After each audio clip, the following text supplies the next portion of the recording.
Alright, so Sonic 2 just came out, and I will give my review in just a moment. But I thought since I never had given my thoughts about the first Sonic film, I might as well just do that now, right? I'm Sonic, a little ball of super energy in an extremely handsome package. So, it took a safe, family-friendly approach and framed the story through the human character, Tom, played by James Marsden. And through his road trip with Sonic, they formed this familial bond. And I was shocked with the amount of depth they had given to Sonic as a character. It's genuinely surprising. And so at the beginning of the film, after he flees his homeworld, he lives a life of solitude on Earth and initially forms this sort of parasocial relationship with the town of Green Hills and all the characters there.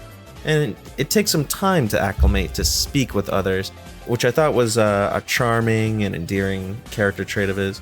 And, you know, Jim Carrey was great for the role, almost as animated as Sonic. I just thought you might like a latte with steamed Austrian goat milk. Of course I want a latte. I love the way you make them! And I really liked that they gave him the idea to use one of Sonic's quills to power his machines, so that he even stood a chance against Sonic. Because that was the number one thing I was thinking. I'm like, well, okay, Sonic can just run circles around this guy, like what's even the point?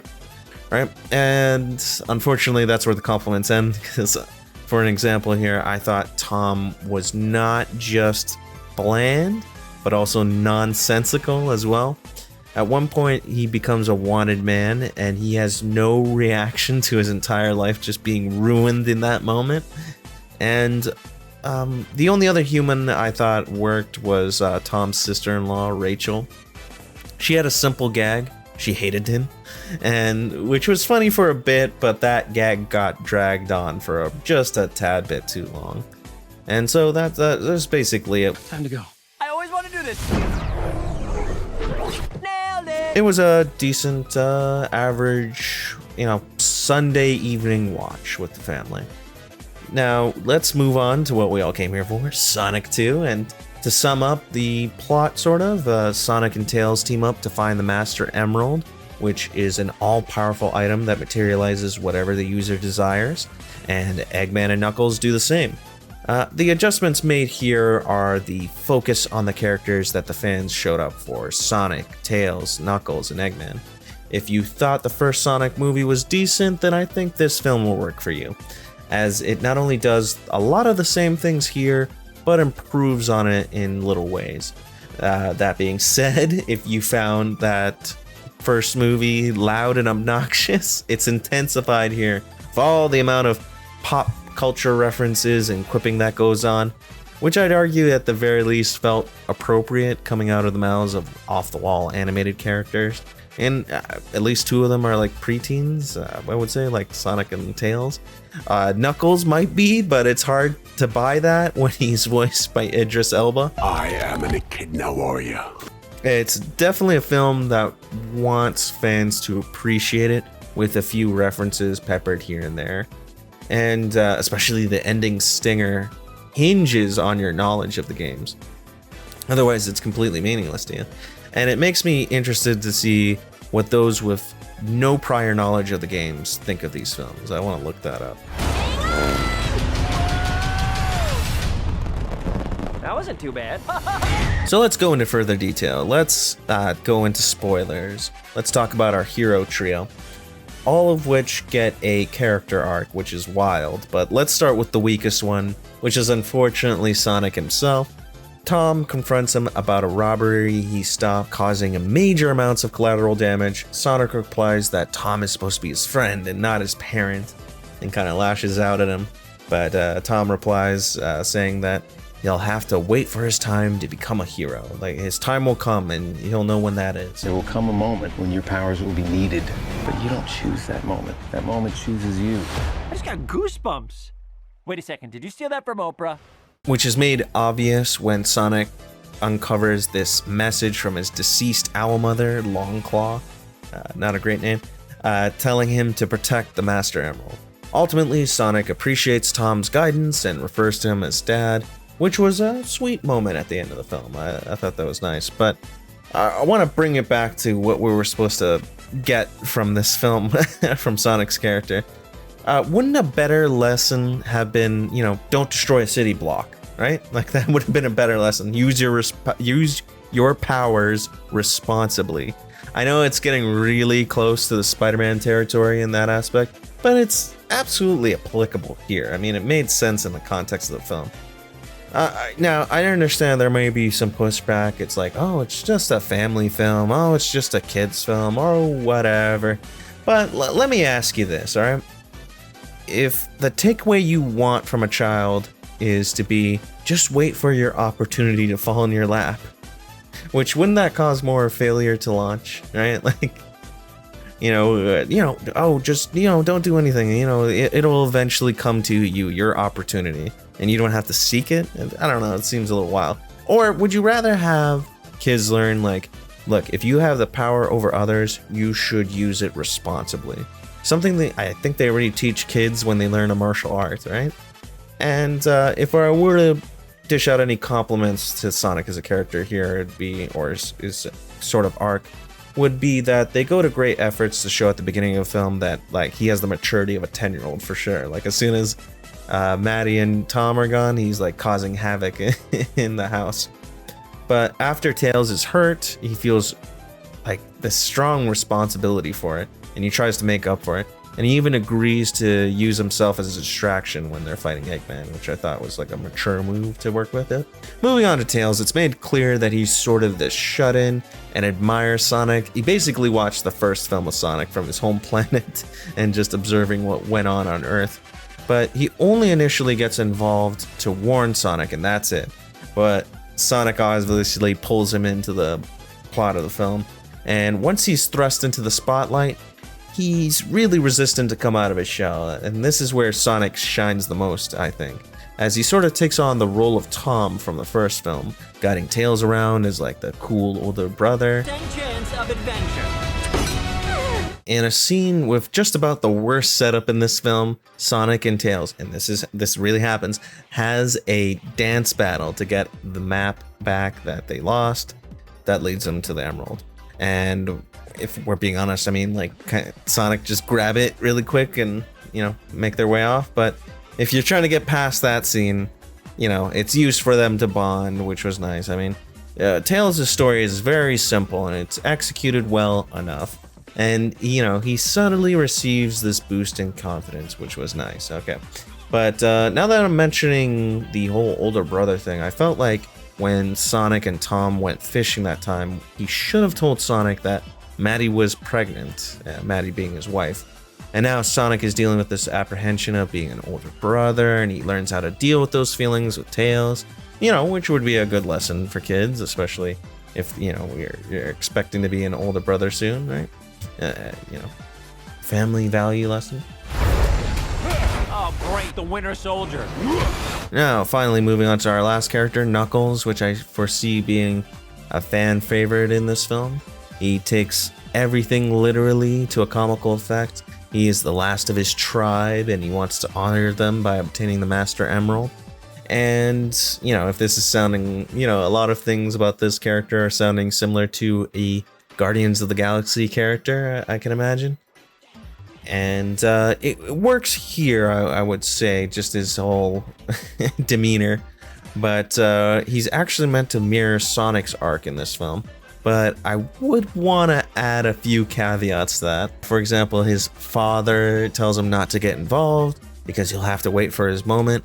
But that was more in reference to him being a child and them going on a dangerous mission, like he could get really hurt. Which wasn't the case for Sonic. Like, I don't think him getting hurt or killed would have been a concern at that moment. Also, something the film completely glosses over. The last time we saw Longclaw in the previous film, I guess we just have to change our assumptions about that now.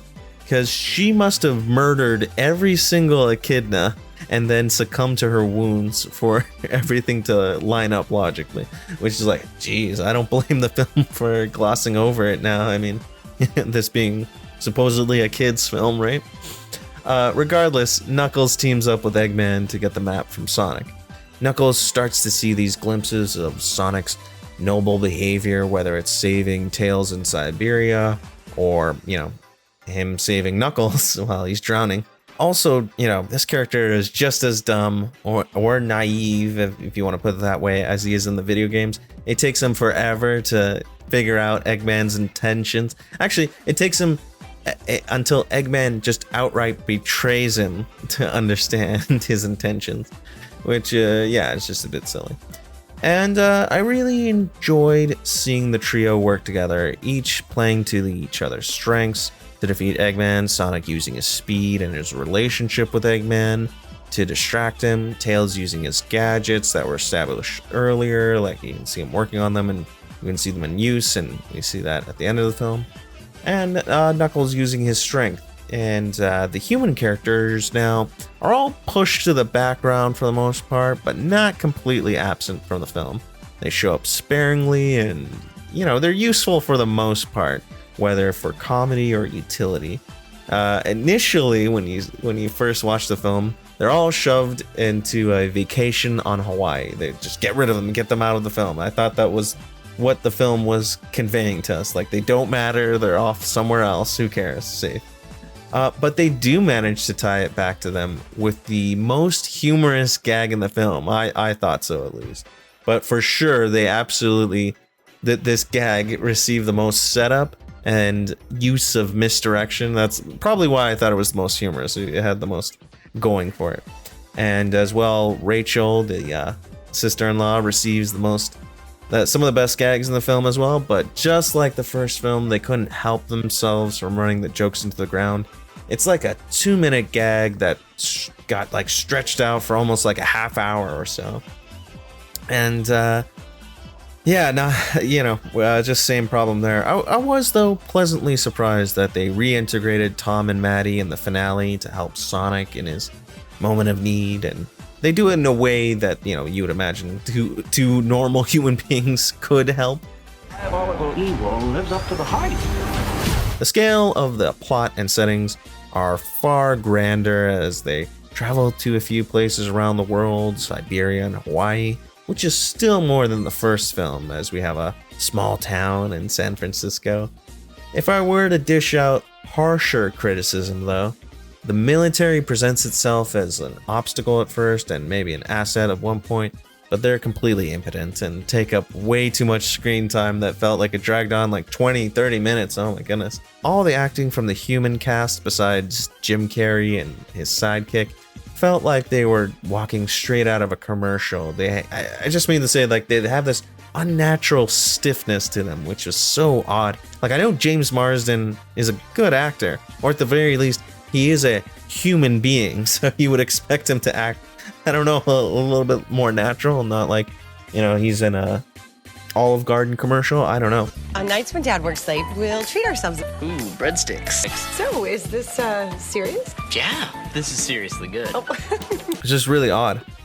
And finally, the worst part is anytime Sonic could solve a situation just by being fast, but he chooses to go like, oh no, this thing I can stop, this really bad thing that's happening right now, that's totally within my ability to stop, is happening, and there's nothing I can do about it. And it was so frustrating to watch, like, happen, you know, like several times. And it just grew more frustrating as the film went on, especially at a pivotal moment that kicks off the third act with Eggman absorbing the Master Emerald, which he totally stopped. Instead, he tells Knuckles, like, look at the bad thing he's doing. Oh, goodness. And especially when, as mentioned, in the original film, they went out of their way to explain how Eggman could use his technology to close the gap between him and Sonic. So it's not this huge, you know, power gap, or in this case, speed gap between the both of them. And also the Master Emerald is crazy overpowered. Like, whoever gets it first should be unstoppable. If we're following the rules made up here, where it's you just have to have a thought and then it becomes reality. This is your moment to be the big hero. Bad time to say this, but I don't actually have a plan. Alright, so let's wrap up. Ultimately, there were some steps made in the right direction. Introduction to new main characters was handled well, their chemistry was handled well. The spectacle of the action was handled well. You know, we get different settings and different scenarios where they have to either flee or fight, and none feel like the other. They're all their own setup to them. Taking from the first action scene where Sonic and Tails are fleeing from Knuckles and Eggman, or when they're in Siberia, where it's a similar situation where again they're fleeing, but now it's down a mountain. It creates different scenarios for action to happen, and the finale is completely different with a giant mech that they're fighting. So I thought those were handled pretty well. And now let's talk about some steps made in the wrong direction, in the bad direction. Bloating the film past 2 hours with pace-breaking scenes to fool around with dancing and goofing around with the minor military characters. It's just completely unnecessary. You could have cut most of those out. There's 1 or 2 gags with the military folks I thought was hilarious, but it started off great. It just didn't end up that way. This was a pretty good film, I would say, if you're a fan of Sonic, and if you're not so much a fan of Sonic, then I don't know. This would be subpar, I would say. Like, definitely, I want to say average, but that's just me saying this as a Sonic fan who appreciated the film. It's probably, I would say, a below average film, and not worth going out of your way to watch, but if you want a lazy Sunday afternoon, you put it on if it ends up probably on Netflix or something, I wouldn't turn it off. It's a good film to put on with the family. And that'll be that.